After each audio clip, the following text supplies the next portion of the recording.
I remember how you helped me see that I was someone, that there was something good in me. Oh, you changed my life. Focusing on the present. Look at all the things I do. Wow, 20 years of SABE. That's awesome. That's awesome. You know, it's pretty funny because I'm looking around this room and I'm thinking 20 years of SABE, self-advocates becoming empowered. So do we need to think about whether or not this is self-advocates being empowered?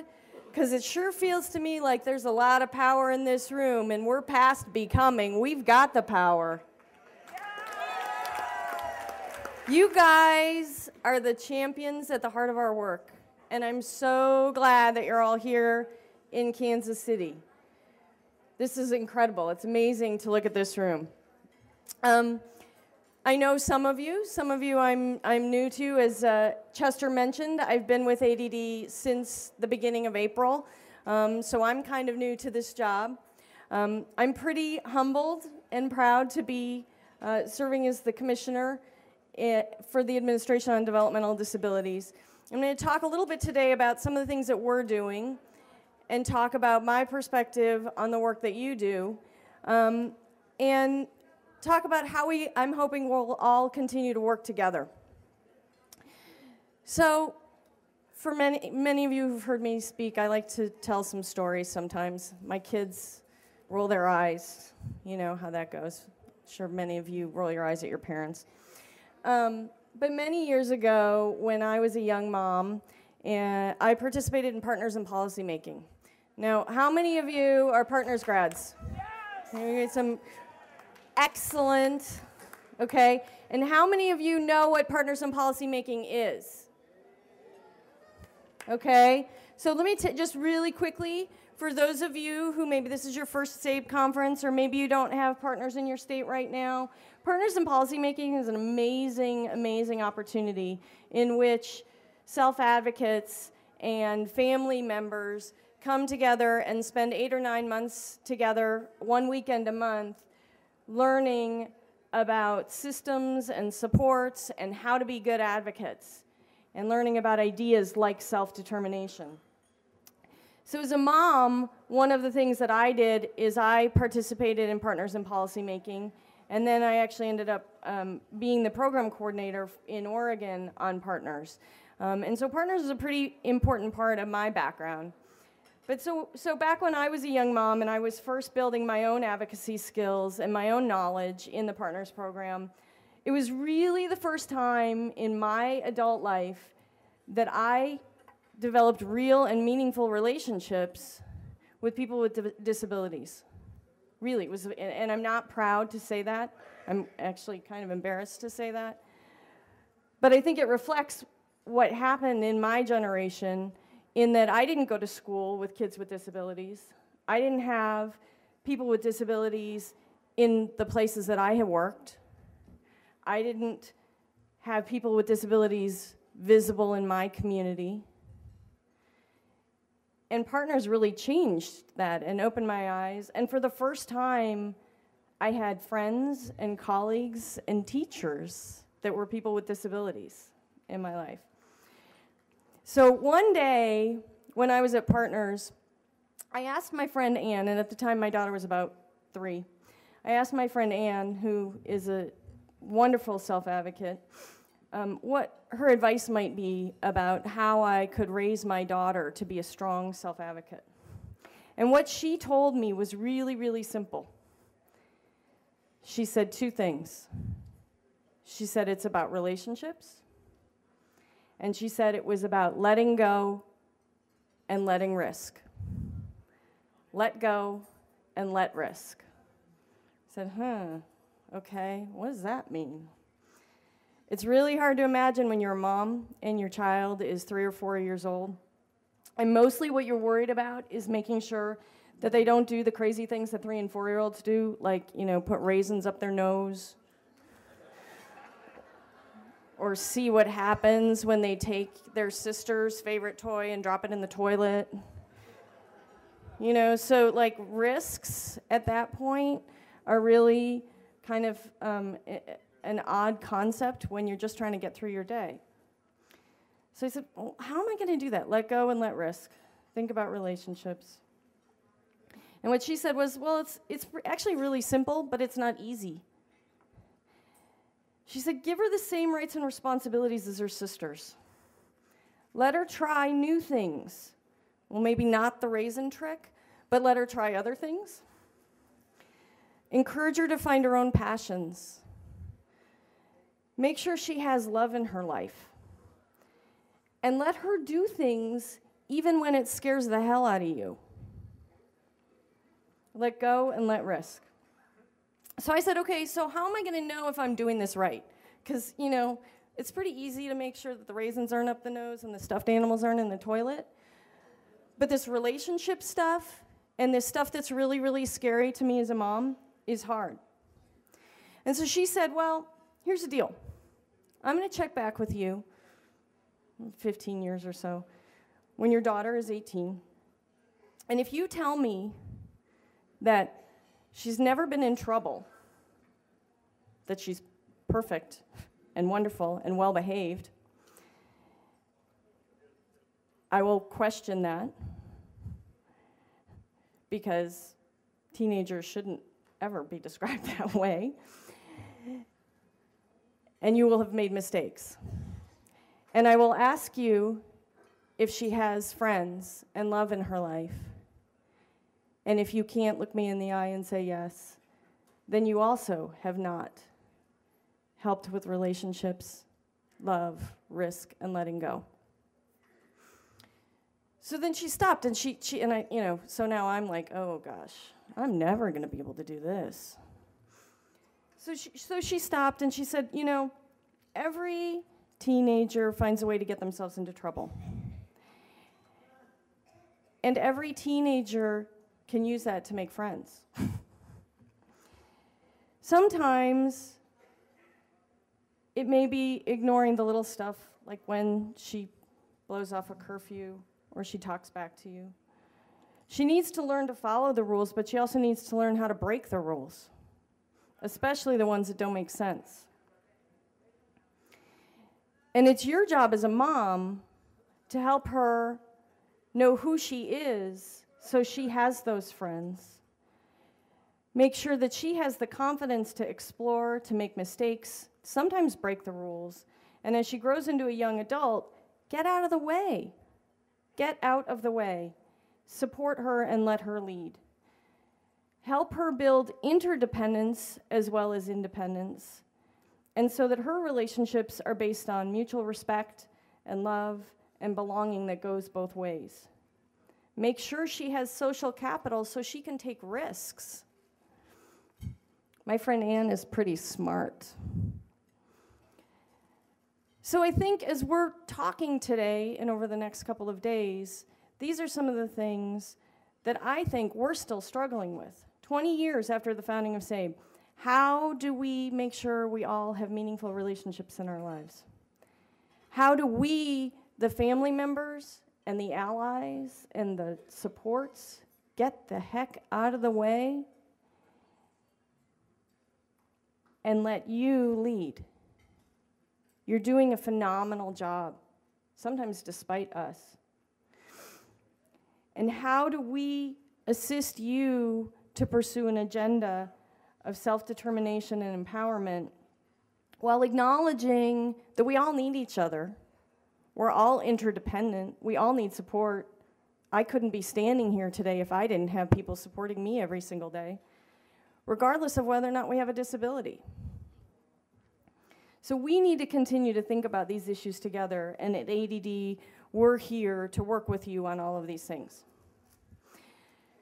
So ADD, how many of you feel like you know who is this woman standing up there talking about ADD? The Administration on Developmental Disabilities. Do you all know who ADD is? Can you raise your hand if you feel like you know what ADD is or who we are or what the heck we do?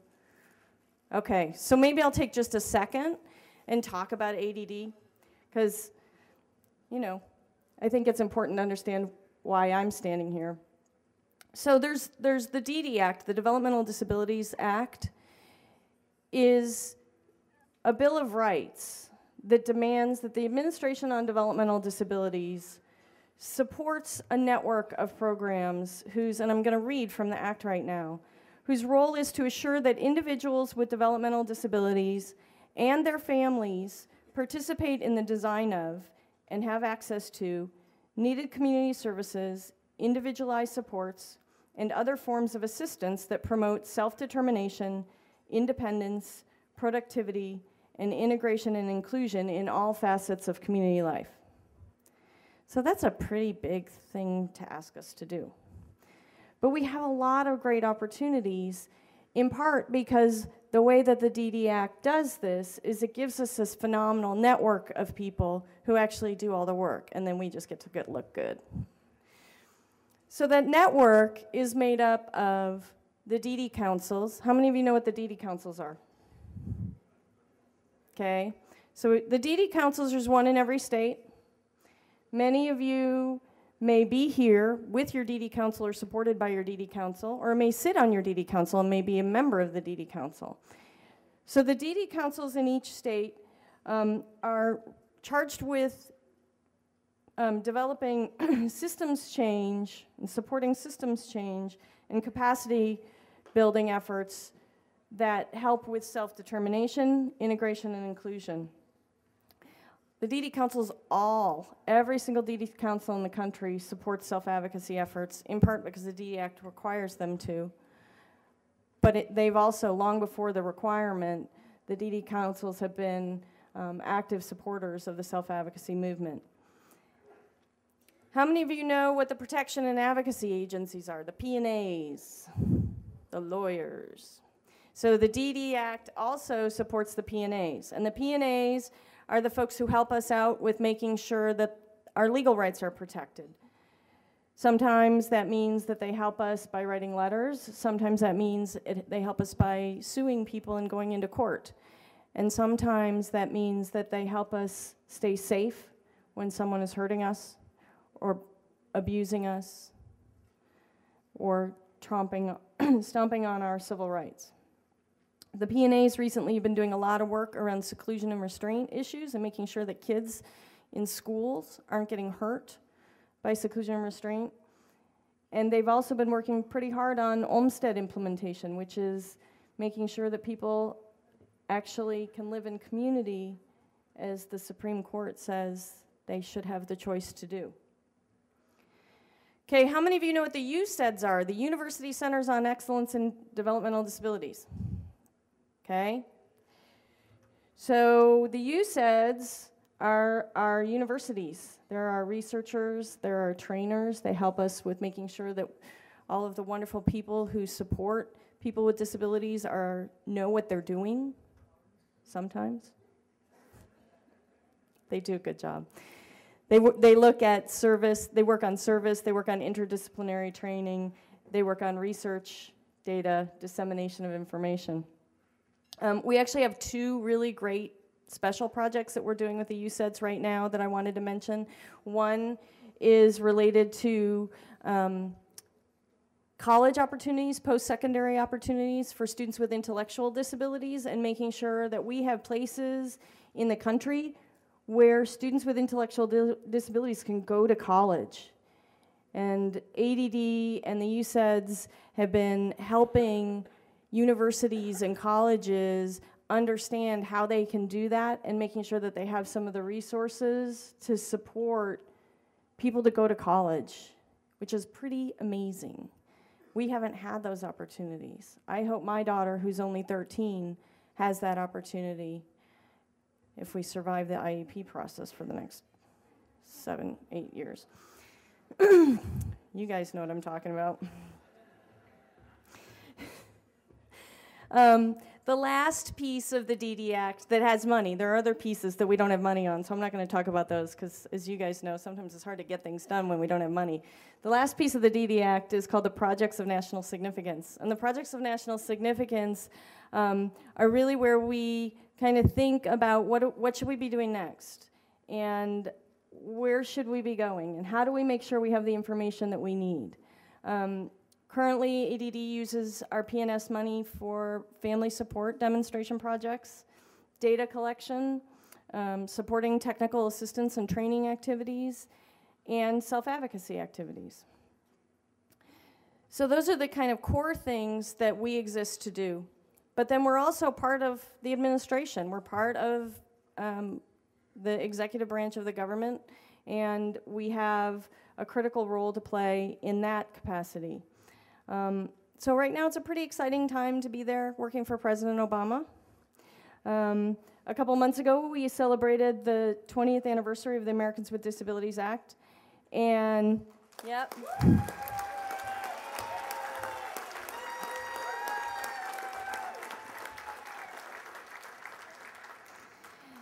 And the president, in doing that, reiterated his commitment to supporting not only the letter of the law, but the spirit of the law and the spirit of equality, of opportunity.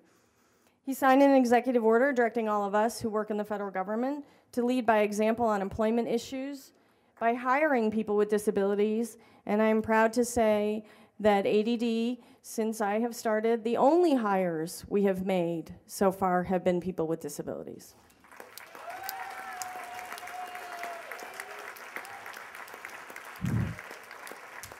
And they're really, and more importantly, they're really, really smart, and they're really, really hardworking, and they're gonna do a good job for you guys.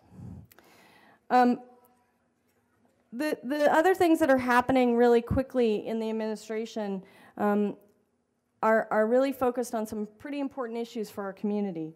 The president's agenda includes a renewed effort by the Department of Justice to really go after Olmstead implementation, to make sure that people can live in homes and communities of their choosing.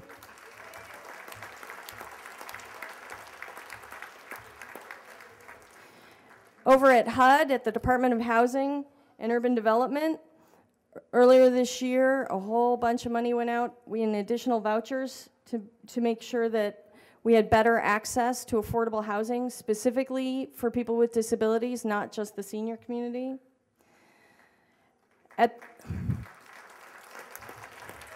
You guys don't have to clap after each one of these. I appreciate it, and it's really nice. But I know these guys have important things to say, too, and I don't want to be up here all day. You got more important things to think about. At the Department of Ed, they're working on these post-secondary transition programs for students with intellectual disabilities. And at HHS, where ADD is, the implementation of the Affordable Care Act has really been the thing dominating the agenda, which was really going to make a big difference in breaking down barriers to accessing quality health care, affordable health care for people with disabilities. And then across all of the agencies, we've got a very cool initiative that was launched in June of 2009 called the Community Living Initiative, in which we are supporting the ideas and the values that really have stemmed from your work and the DD community's work around what does community living look like, and how are we going to make sure that it's informing policies and initiatives across the federal government. So at ADD, besides kind of keeping the grants going and getting everything else going, we're really working hard, really hard since I've been there, to connect with all of you, to really hear from the experts, hear from the people who matter, which are people with disabilities, family members, and their allies. And so a couple of things I wanted to mention that we've done specifically to try and are in the process of doing to make sure that we're informed and we can do good work is related to some of our outreach efforts. We did a survey this past summer about what we should be thinking about as we look at projects of national significance next year. We had about 2,600 people respond to that survey. A lot of family members, a lot of self-advocates. We're in the process of putting that information together. We established an email list. I know you guys have been doing this stuff for years, but ADD didn't have an email list. You were way ahead of us. And so we now have a place, if those of you who use the internet and use email want to get information directly from ADD, I'll spell this out so it can go up on the cart, but it's you can send a note to ADD_information, INFORMATION, at acf.hhs.gov.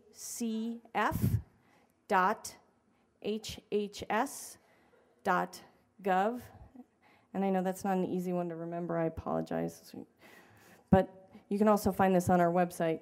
But if you send an email to that address, you can get emails directly from ADD and kind of hear about what's going on with us and hear about different announcements from the administration. We also recently announced that we are starting a process to build a strategic plan for the administration on developmental disabilities. We're calling this series of meetings and process Envisioning the Future. And the ideas that we generate in these meetings are going to inform what we work on next. Because we need to know what's important. Should we be focusing our energy on employment, or should we be focusing our energy on housing, or should we be thinking about self-advocacy, or should we be thinking about all those things at once? So we're going through and establishing these regional meetings. You can learn more about those meetings. I'm going to give you another website here at www.envision, ENVISION, 2010-2010.net. And so we're going to have these meetings, and you can go to the website. You can also submit comments there. It's kind of moving us into this century where people, I know, do this on the blogs all the time. We're still learning how to do it in the federal government. But you can submit comments, and we've asked people to think about questions across the lifespan. We've asked some questions. We've asked a question about children. We've asked a question about adults in terms of ensuring essentially the goals of the ADA, and what should we be prioritizing. We asked a question about aging, and then we asked a question about caregiving and allies and supports and what we should be thinking about there. And because I think that as part of our strategic planning process and our thinking about the reauthorization of the DD Act and our efforts moving forward, self-advocacy is absolutely critical at the heart of what we're doing, a core part of the critical priorities for ADD. I'm happy to announce today that ADD has also committed significant financial resources to embark on a series of regional meetings focused on self-advocacy across the country that will take place in early 2011. We're just in the early planning stages. We've been working with Chester and SABE and other self-advocate leaders to create a plan for this process. It's really being driven by the network and the self-advocates. So in partnership, ADD sees the purpose of these self-advocacy summits to do 4 things: to explore and document the recent accomplishments of the self-advocacy movement, to look at this current self-advocacy efforts in each state from the bottom up, not the top down, not what we see going on here, including what do the organizations look like? Do they have enough resources? What are the roles and responsibilities and functions? And is there enough leadership and capacity going on in every state? We hope to determine what we should do next and plan to take some of those steps to strengthen and enhance the self-advocacy, the development of the self-advocacy movement. And last, we see recommendations being developed for future policy, funding, and activities to go into a report to ADD, including recommendations for the reauthorization of the DD Act, so that we can get to this conversation and what is the role of ADD in supporting self-advocacy.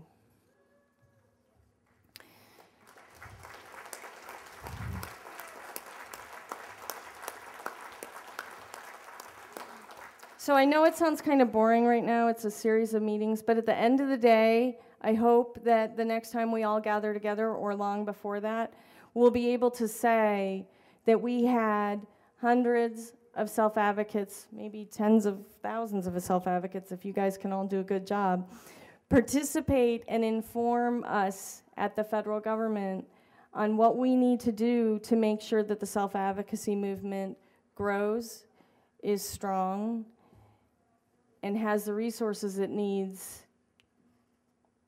to evolve. So we're working with SABE, and we're working with the National Youth Leadership Network, the DD Councils, the PNAs, and the USEDs to plan this process, and we're really excited about the opportunity. And I know that SABE will be sharing more information as we have it, and we are just asking you at this point to stay tuned. So really quickly, those are some of the things that we're doing at ADD, and we're really glad to be partnering with SABE on so many different efforts. We really need to work together to achieve self-determination and interdependent relationships so that people can live in supportive communities where they are welcomed and happy and loved. And